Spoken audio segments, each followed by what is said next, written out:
সার্বভৌম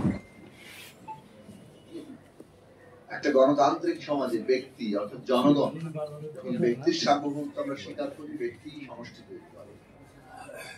জনগণের সার্বভৌমত্ব জাগতিক এই রাষ্ট্রীয় জীবনে যখন জনগণের সার্বভৌমত্বকে আমরা স্বীকার করি, তখন জনগণের অংশগ্রহণের ভিত্তিতেই কিন্তু পুরো পরিকল্পনা রূপান্তরটাকে করবে।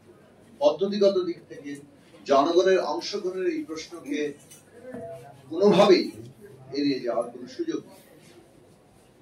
এইটাকে যদি যথার্থভাবে গ্রহণ করা হতো, তাহলে আজকে একদিকে জনগণের প্রত্যাশা, অন্যদিকে এই যে জনগণের প্রত্যাশাকে লক্ষ্য হিসেবে ওই লক্ষ্য অর্জনের জন্য পদ্ধতিগত দিক, এইটা একটা সুস্পষ্ট জায়গায় এসে দাঁড়ায়। মানুষের প্রত্যাশা বিচার হবে, মানুষের প্রত্যাশা সংস্কার হবে, অর্থাৎ রূপান্তর ঘটবে, এবং মানুষের প্রত্যাশা তারা এই কাজের মধ্যে সক্রিয়ভাবে অংশ নিতে। আমরা শুরু থেকে একটা কথা বলেছি যে বিচারের ব্যাপারে মানুষ দৃশ্যমান অগ্রগতি দেখতে চায়।